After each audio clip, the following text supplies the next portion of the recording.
कहानी की शुरुआत में हमें बताया जाता है कि हमारी दुनिया में इंसान और जादूगर एक साथ रहा करते थे, लेकिन एक दिन जादूगरों ने इंसानों से जंग छेड़ दी। इस जंग में जादूगरों ने अपने बहुत से जादुई जीव और दानवों को युद्ध में उतार दिया, जिसकी वजह से इंसान बहुत ही आसानी से मारे जाने लगे। जादूगरों के राजा ने जब सभी इंसानी राजाओं को हरा दिया तो उसका सामना किंग यूथर नाम के एक राजा से हुआ। किंग यूथर के पास एक्सकैलिबर नाम की एक जादुई तलवार थी, जिसकी मदद से उन्होंने जादूगरों के राजा को बहुत ही आसानी से हरा दिया और जादूगरों के हारते ही दुनिया में एक बार फिर से शांति कायम हो गई। हालांकि इस युद्ध की वजह से किंग यूथर की सेना बहुत ही ज्यादा कमजोर हो चुकी थी और अब तक उनके बहुत से सैनिक भी मारे जा चुके थे। इस मौके का फायदा उठाकर किंग यूथर का भाई नेम्ड वॉटिजर्न अपनी सेना लेकर वहां आ जाता है। दरअसल वॉटिजर्न कैसे भी करके अपने भाई का राज्य हड़पना चाहता था ताकि वो खुद उसकी जगह राजा बन सके, पर उसे अच्छे से पता था कि जब तक उसके भाई यानी यूथर के पास जादुई तलवार है तब तक वो उसका कुछ भी नहीं बिगाड़ सकता। इसलिए वॉटिजर्न शैतान से एक डील करता है। इस डील के चलते वॉटिजर्न अपनी पत्नी की हत्या करके उसे शैतान की बलि चढ़ा देता है। ये करते ही वो खुद एक शैतान यानी कि नाइट डीमन में बदल जाता है, जिसके पास इतनी शक्तियां थी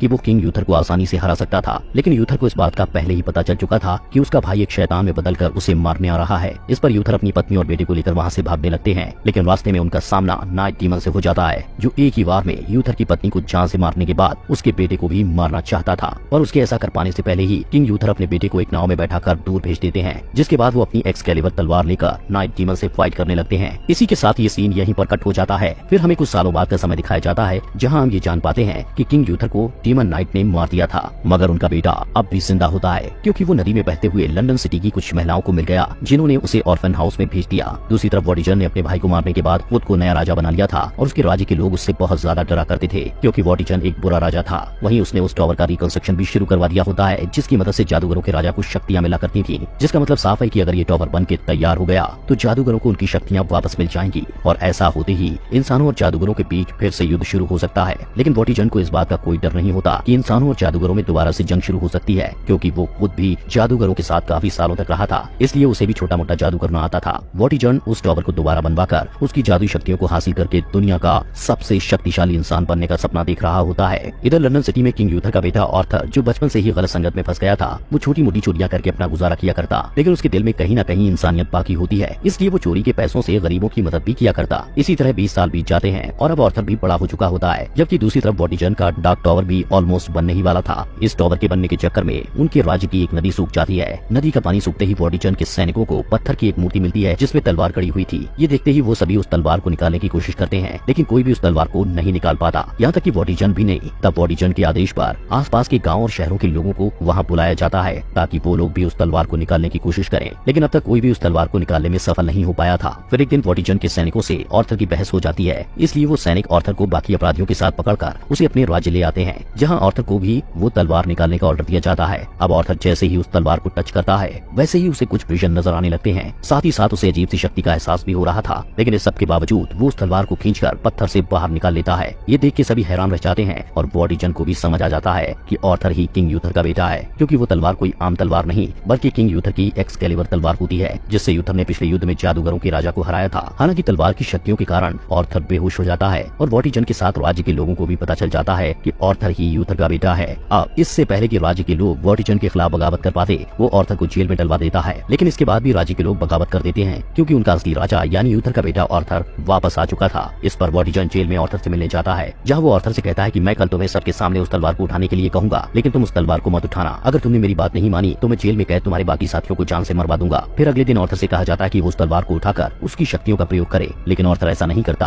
क्योंकि उसे अपने दोस्तों को बचाना था। इस पर वॉटिजर्न अपने राज्य के लोगों से कहता है कि आर्थर एक बहरूपिया है और ऐसा कहके वो उसे मौत की सजा सुना देता है। अब इससे पहले कि आर्थर को मौत की सजा दी जाती, वहाँ मैग नाम की एक जादूगरनी, जिसके अंदर जानवरों को कंट्रोल करने की शक्तियां होती हैं, वो काफी सारे जानवरों को कंट्रोल करके वॉटिजर्न के सैनिकों पर हमला करवा देती है। तभी वहाँ यूथर के सबसे वफादार आदमी आकर आर्थर की जान बचा लेते हैं। वो सभी आर्थर को बचाकर अपने इलाके में ले जाते हैं, जहाँ आर्थर एक बार फिर उस तलवार को उठाता है, लेकिन ऐसा करने से वो दोबारा से बेहोश हो जाता है। यहाँ पर सभी लोगों ने आर्थर को अपना राजा मान लिया होता है, लेकिन आर्थर को इस बात पर विश्वास ही नहीं होता कि वो उनका राजा है। तब मैग उस तलवार पर अपनी जादुई शक्तियों का प्रयोग करके ये पता कर लेती है कि आर्थर के साथ बचपन में क्या हुआ था। साथ ही साथ उसे ये भी पता चल जाता है कि आर्थर अपनी पुरानी यादें भूल चुका है। वो उसकी यादें वापस लाने के लिए ये फैसला करती है कि वो उसे डार्कलैंड में भेजेगी, जहाँ जाकर आर्थर को सब याद आ जाएगा। आगे हम आर्थर को डार्कलैंड की ओर जाते हुए देखते हैं, जहाँ उसका सामना बहुत सारे मैजिकल क्रिएचर्स और सांपों से होता है, जिन्हें वो एक एक करके मारते हुए आखिर में उस टावर तक पहुँच जाता है, जहाँ जाने के लिए मैग ने उससे कहा था। वहाँ पहुँचते ही उसकी एक्सकैलिबर तलवार चमकने लगती है और उस तलवार के चमकते ही आर्थर को सब कुछ याद आ जाता है। अब हमें आर्थर के फ्लैशबैक में दिखाया जाता है कि उस दिन डीमन नाइट और यूथर यूथर के बीच हुई फाइट में डीमन नाइट भारी पड़ रहा था, लेकिन यूथर ने अपनी एक्सकैलिबर तलवार को हवा में उछालकर खुद उसके नीचे आ गया, जिससे वो तलवार यूथर की पीठ में जा लगी और वो पत्थर की मोती में बदलकर पानी में जा गिरा। दरअसल यूथर ने तलवार की शक्तियों से खुद को पत्थर में इसलिए बदला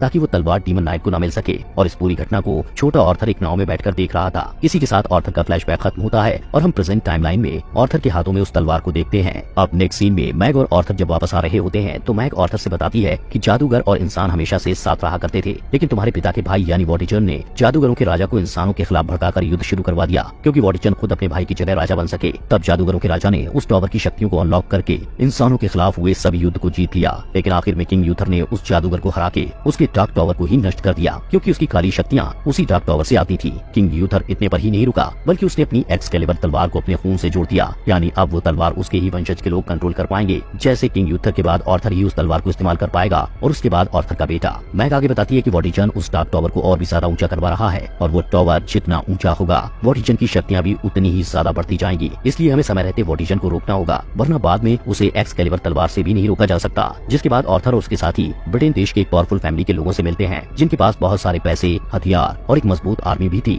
यहाँ ऑर्थर उन्हें समझाता है कि वो राजा बनने के योग्य है, क्योंकि वो किंग यूथर का बेटा है, जो इस राज्य का असली वारिस है। ये सुनकर वो परिवार भी ऑर्थर का साथ देने के लिए तैयार हो जाता है, और अब उनका सबसे पहला मिशन डार्क टॉवर को कंप्लीट होने से रोकना है, जिसके लिए वो लोग एक शिप को पूरी तरह से बर्बाद कर देते हैं, क्योंकि उसी शिप में डार्क टॉवर को बनाने का रॉ मटेरियल ले जाया जा रहा था। वो लोग इतने पर ही नहीं रुकते, बल्कि वो लोग वॉटिचन के कैस्टल में भी आग लगाने के बाद वॉटिचन को मारने की प्लानिंग में लग जाते हैं। लेकिन वॉटिचन को उनके प्लान का पता चल जाता है, इसलिए वो अपना एक बहरूपिया तैयार करता है, जिसे ऑर्थर का एक साथी तीर चलाकर जान से मार देता है। अब उसके मरते ही वॉटिचन के सैनिकों को ऑर्थर के साथियों की लोकेशन पता चल जाती है कि आखिर वो लोग कहाँ छुपे हैं। जिसके बाद वो लोग मैग को भी पकड़ लेते हैं। ऑर्थर अपने साथियों को मुसीबत में फंसा दे अपनी एक्सकैलिबर तलवार को उठा लेता है, और फिर वो उसके एक ही वार से वॉटिचन के सभी सैनिकों को मार गिराता है। ये देखकर हम समझ पाते हैं कि उसकी तलवार में अनलिमिटेड पावर्स हैं। हालांकि इतने सारे लोगों को मारने के बाद ऑर्थर को बहुत दुख होता है, क्योंकि वो सैनिक तो सिर्फ अपने राजा का ऑर्डर फॉलो कर रहे थे और उनकी ऑर्थर से कोई पर्सनल दुश्मनी नहीं थी। इसी समय वॉटिचन भी उसके एक साथी को जान से मार देता है। जिसके बाद ऑर्थर अपने बाकी साथियों को एक नाव से लेकर दूर चला जाता है। वो आगे जाकर अपनी तलवार को नदी में फेंक देता है, क्योंकि इस तलवार से हुई तबाही ने उसको बहुत सैड कर दिया था। तभी गॉडेस ऑफ रिवर नदी में ऑर्थर की तलवार को पकड़ के ऑर्थर को भी नदी में खींच लेती है। यहाँ वो ऑर्थर को भविष्य के विजन दिखाती है, जिसमें वो ये देखता है कि हर तरफ तबाही का मंजर है। इस विजन को दिखाने के बाद गॉडेस ऑफ रिवर उससे कहती है कि अगर तुमने वॉटिचन को नहीं हराया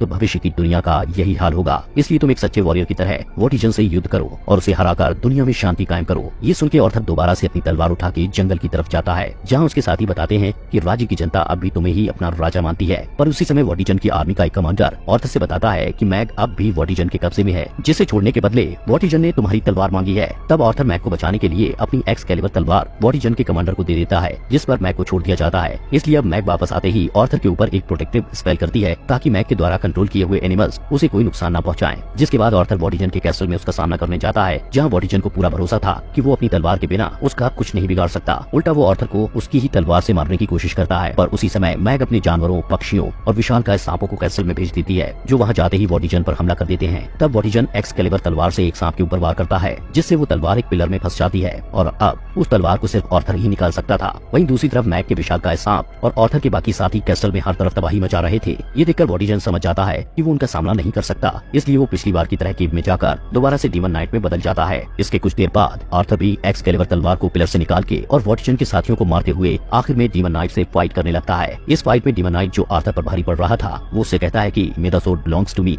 और यही बात उसने अपने भाई यूथर से भी कही थी। ये सुनकर ऑर्थर को बहुत ज्यादा गुस्सा आता है और वो गुस्से में डीमन नाइट पर एक के बाद एक कई वार करता है, लेकिन वो अपनी डीमन नाइट को नहीं हरा पाता। तब उसे समझ आता है कि अगर वो इस तलवार की शक्तियों का फुल पोटेंशियल में यूज करना चाहता है तो उसे शांत रहना होगा। फिर वो अपने गुस्से को शांत करके डीमन नाइट पर वार करता है, जिससे आखिरकार वो उसे मारकर उसके असली फॉर्म यानी वॉटिचन के रूप में ले आता है। यहाँ घायल होने की वजह से वॉटिचन मारा जाता है। वॉटिचन के मरते ही डार्क टॉवर भी डिस्ट्रॉय हो जाता है, यानी अब उनके राज्य में फिर से शांति लौट आई है। इस कहानी के लास्ट सीन में हमें दिखाया जाता है कि ऑर्थर को उस राज्य का राजा बना दिया है, और इसी के साथ ये कहानी यहीं एंड हो